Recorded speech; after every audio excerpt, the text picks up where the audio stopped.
ఈ రోజు నుంచి వివిధ సంక్షేమ కార్యక్రమాల లబ్ధిదారుల ఎంపికలో గ్రామ సభలు జరుగుతున్నాయి. నేను ఒకటే ప్రశ్నిస్తున్నా, మీ యొక్క పరిపాలనలో ప్రజాపాలనలో దరఖాస్తులు తీసుకున్నారు, మరి అవన్నీ ఎక్కడ పెట్టారు? అని బుట్టదాఖలు చేసిందా, చెత్త కుప్పలో పడేసిందా? మీరు ఏదైనా ఒక కార్యక్రమం పెడితే ఆ కార్యక్రమం చుట్టూ ప్రజలందరినీ తిప్పటమే తప్ప ఒక్క లబ్ధి చేకూరింది అయితే లేదు. 12 నెలల కాలంలో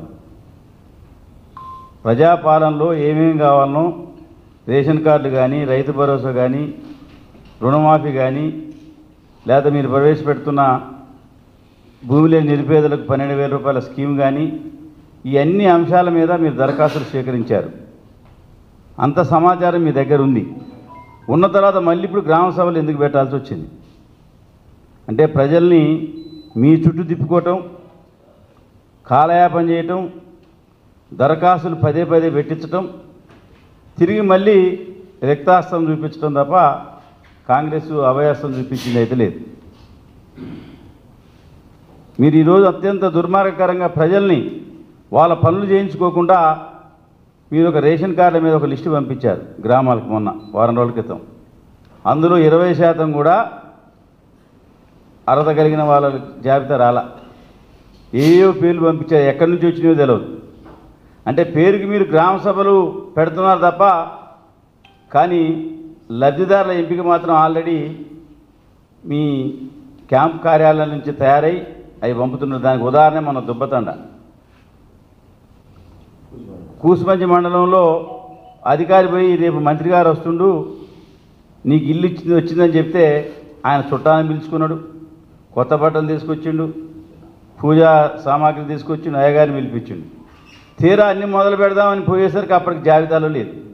అప్పుడు ఆగ్రహంతో మంత్రి గారు కాన్వాన్ చుట్టుముడితే మంత్రి గారు సీరియస్ అయితే నీకు ఉంటే ఎక్కువ ఉంటే నువ్వు తిను కానీ మమ్మల్ని అడిగే హక్కు ఎక్కడదని చెప్పి ఆ లబ్ధిదారు నిలదీసినంటే మీ లబ్ధిదారుల ఎంపిక ఎంత పారదర్శకంగా జరుగుతుందో దీన్ని బట్టి మీరు అర్థం చేసుకోవచ్చు.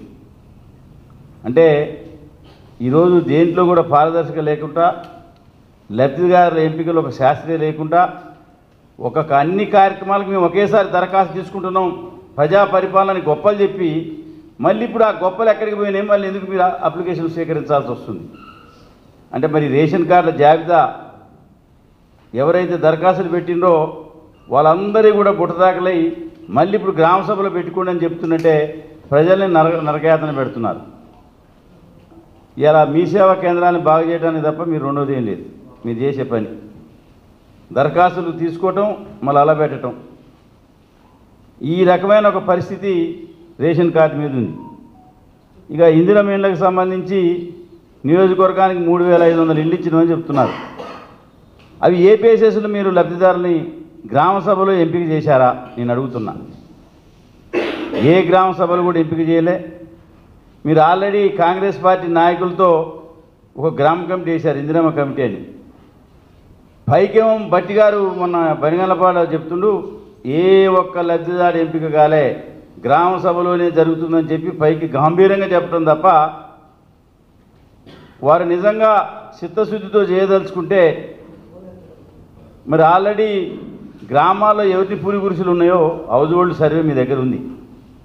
అత్యంత నిరుపేదలకు ఇవ్వాలనుకుంటున్నారు, ఆ జాబితా ఉంది.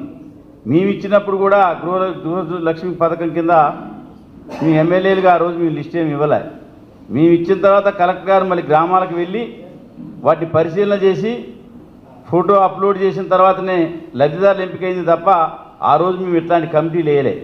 ఇవాళ మీరు కాంగ్రెస్ కార్యకర్తలతో గ్రామ స్థాయిలో ఒక కమిటీని వేసి ఆ కమిటీ మరి మీరు నిజంగా లబ్ధిదారులను ఎంపిక చేయాలనుకుంటే అసలు ఈ గ్రామ కమిటీలు ఎందుకని అడుగుతున్నా. మీ అధికార యంత్రాంగం ఉంది కదా, వాళ్ళు గ్రామ సభలు పెట్టి ఎంపిక చేస్తారు కదా, మరి మధ్యలో ఇందిరమ్మ కమిటీలను ఎందుకు వచ్చినాయి?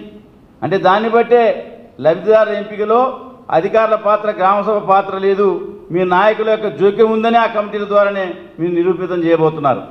అందుకని ఆ కమిటీలను రద్దు చేయండి, నిజమైన లబ్ధిదారులని గ్రామసభలు ఎంపిక చేయండి, రాజకీయాలకు అతీతంగా ఎంపిక చేయమని చెప్పి మేము విజ్ఞప్తి చేస్తున్నాం. ఇవాళ మీరు ఇచ్చే 5 లక్షలు ఎట్లాగో సరిపోవు. సరే, దాన్నైనా మీరు సక్రమంగా అమలు చేయాలంటే మరి నిజమైన నిరుపేదలకు న్యాయం జరిగే విధంగా చూడాలని చెప్పి మేము విజ్ఞప్తి చేస్తున్నాం. ఇదే సందర్భంలో గత ప్రభుత్వం గృహలక్ష్మి పథకం కింద ఇల్లు మంజూరు చేయడం జరిగింది. అక్కడక్కడ కొంతమంది లబ్ధిదారులు ఇల్లు కట్టుకున్నారు మన జిల్లాలో. వాటిని కూడా ఈ యొక్క మీ ఇందిరమ్మ ఇళ్లలో మరి లబ్ధిదారులుగా గుర్తించండి. వాళ్ళు కూడా నిరుపేదలే. వాళ్ళు ఎవరికి ఓటేశారు ఎవరికి తెలియదు. ఇలా వాళ్ళ ఇల్లు బేస్మెంట్ లెవెల్ ఉన్నాయి, కొన్ని స్లాబ్ లెవెల్కి వచ్చినాయి, కొన్ని స్లాబ్స్ కూడా పడిపోయినాయి. వాళ్ళు నిరుపేదలే. మీరు రాజకీయ కక్షలకో కార్పణ్యాలకో మీ ఇందిరమ్మ కమిటీలో చెప్పిన పేర్లతో ఆ లబ్ధిదారులను పక్కకు పెట్టొద్దు. ఆ లబ్ధిదారులు ఎవరైతే ఇల్లు కట్టుకున్నారో వారిని కూడా మీరు అధికారుల ద్వారా సర్వే చేయించి ఆ నిరుపేదలు ఎవరైతే ఉన్నారో వాళ్ళకు కూడా న్యాయం చేయాలని చెప్పి ఈ సందర్భంగా మేము డిమాండ్ చేస్తున్నాం. ఇక మూడోది రైతు భరోసా. ఇవాళ నేను ఒక పేపర్లో చూసా, వాళ్ళు అంతకుముందు ఏం చెప్పారు, కొన్ని వేల కోట్ల రూపాయలు భూమి వ్యవసాయ యోగ్యంగాని భూములకు ఇచ్చిరని చెప్పారు. సత్తుపల్లి నియోజకవర్గం మొత్తం నేను ఇవాళ చూస్తే 800 ఎకరాలు మాత్రమే సాగుకి యోగ్యంగాని భూములకు ఇచ్చినట్టుగా చెప్పారు. అంటే కేసీఆర్ గారు ఎంత పారదర్శకంగా ఇచ్చాడో దీన్ని బట్టి అర్థం చేసుకోవాలా. గ్రామ సభలలో మీరు ఆల్రెడీ వ్యవసాయ శాఖ అధికారులను మీరు పంపించారు. వాళ్ళు చేసిన సర్వే ఏంటి, ఒక మండలంలో 60 ఎకరాలు ఉంది. అలా కేసీఆర్ గారు ఇచ్చినప్పుడు రియల్ ఎస్టేట్ వెంచర్ ఉండకపోవచ్చు, ఇవాళ అది రియల్ ఎస్టేట్ వెంచర్ కావచ్చు. అంటే అప్పటికి ఇప్పటికి 10 సంవత్సరాల క్రితం ప్రారంభించబడిన స్కీములో మీరు 12వ సంవత్సరంలో సర్వే పెడితే ఒక సత్తుపల్లి నియోజకవర్గంలో 811 ఎకరాలు మాత్రమే సాగుకు యోగ్యంగాని భూములని తేల్చారు. ఈ 10 ఏళ్లలో ఎన్నో రియల్ ఎస్టేట్ వెంచర్లు జరిగి ఉండొచ్చు. అంటే మీరు ఏం లెక్క తేల్చారంటే కేసీఆర్ గారు ఇచ్చింది కరెక్ట్ అనేది మీ అధికారుల సర్వే చెప్తున్నది. అంటే ఆల్రెడీ మీ దగ్గర వ్యవసాయ శాఖ విస్తరణ అధికారులు ఉన్న తర్వాత 5,000 లోపు ఎకరానికి ఒక ఎక్స్టెన్షన్ ఆఫీసర్ ఉన్నాడు. వాళ్ళ దగ్గరే రైతుల జాబితా ఉంది. వాళ్ళ దగ్గరే ఏ భూమి ఏ సర్వే నెంబర్లో ఏ రైతు ఏ భూమి ఏ పంట వేస్తున్నాడు ఒక స్పష్టమైన ఆధారాలు ఉన్నాయి.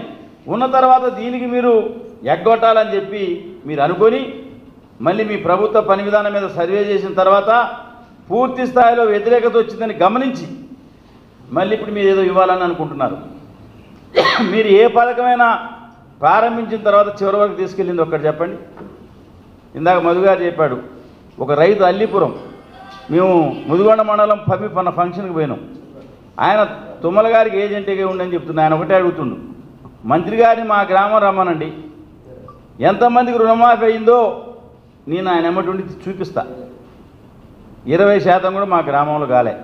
నేను 1,90,000 రూపాయలు మాత్రమే నేను లోన్ తీసుకున్నా. ఇవాళ వాళ్ళు చెప్పిన 2 లక్షల లోపు ఆ రుణమాఫీ మా గ్రామంలోనే 20% మించి కాలేదంటున్నారు.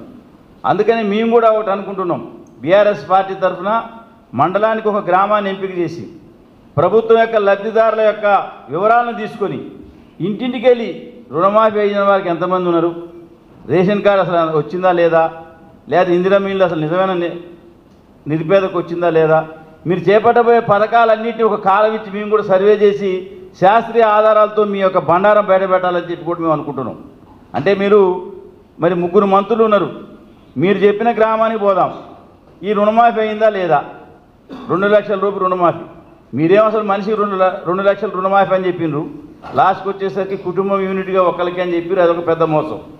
దాంతో చాలామంది రైతులు 3-4 కొడుకులుంటే కుటుంబంలో 4 భార్యాభర్త 2 కొడుకులుంటే 4 లోన్ తీసుకురు, అవి 8 లక్షలైనాయి. ఇలా భారమైంది, అవి కట్టే పరిస్థితి లేదు.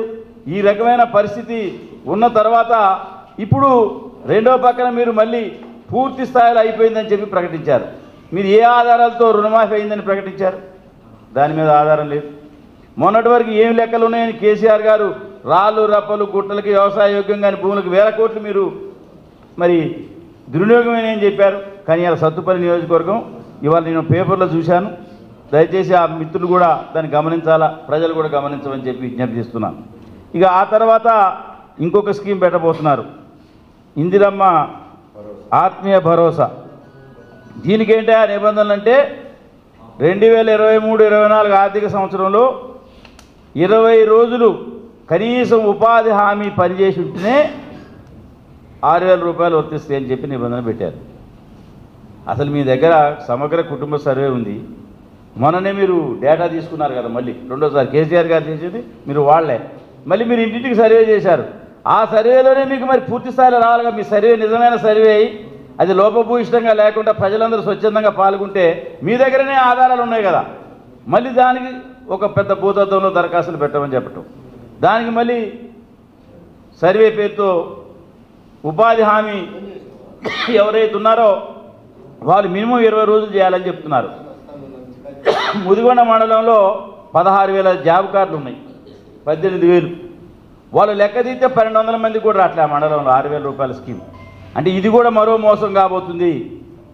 మేము డిమాండ్ చేస్తున్నాం, ఒక కుటుంబం యూనిట్గా ఉంటే 1/2 ఎకరం భూమి ఉండొచ్చు, అంత మాత్రాన వాళ్ళకి భూమి ఉందని చెప్పి మీరు తప్పుడు పద్ధతుల్లో చేయొద్దు. వాళ్ళకి 2 కొడుకులుంటే వాళ్ళు బాగా మంచుకుంటే భూమి కూడా రాదు.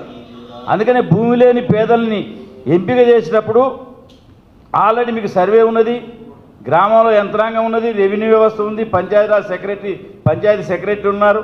ఇంతమంది ఉన్నప్పుడు మళ్ళీ మీరు మళ్ళా దరఖాస్తులు పెట్టాలా, లేకపోతే ఉపాధి హామీ మన జాబ్ కార్డుని ప్రామాణికం అంటున్నారు. ఉదాహరణకి ఒక రైతు నిజంగానే భూమి లేని వాళ్ళు ఒక్కరోజు కూడా పోరు, మరి వాళ్ళ సంగతి ఏంటి? మీరు 20 రోజులు రావాలని చెప్తున్నారు. ఒక వ్యవసాయ కూలి ఏదో పని ఉండి ఆ సంవత్సరంలో ఉపాధి హామీకి పనికి పోడు, మరి వాళ్ళని మీరు ఎట్లా గుర్తిస్తారు? అంటే మీరు ఏ స్కీమ్ పెట్టినా ప్రచార ఆడంబరం మాత్రం తప్ప ఆచరణలో అమలు చేసే పరిస్థితి కనపడట్లేదు, చిత్తశుద్ధి లోపిస్తున్నది. అందుకనే ఈ గ్రామ సభల పేరుతో కాలయాపన చేసే కార్యక్రమం కాకుండా మీకు చిత్తశుద్ధి ఉంటే మీరు మొన్ననే సర్వే చేసిన సమాచారం మీ దగ్గర ఉంది, ప్రజాపాలనలో దరఖాస్తులు ఉన్నాయి, నిరుపేదలు ఎవరో, భూమి లేని పేదలు ఎవరో, భూమి ఉన్న పేదలు ఎవరో ఆల్రెడీ వ్యవసాయ శాఖ దగ్గర సమాచారం ఉంది, వ్యవసాయం ఏ పంటలు వేస్తున్నారో వాళ్ళ దగ్గర లెక్క ఉంది. ఈ అన్ని లెక్కలు ఉన్నాక మళ్ళీ అప్లికేషన్ల పేరుతో కాలయాపన చేసే కార్యక్రమాన్ని మానుకొని అర్హత కలిగిన మీ పెట్టిన స్కీమ్స్లో అందరూ లబ్ధిదారులకు రాజకీయాలకు అతీతంగా ఇవ్వాలని చెప్పి ఈ ప్రభుత్వాన్ని డిమాండ్ చేస్తున్నాం.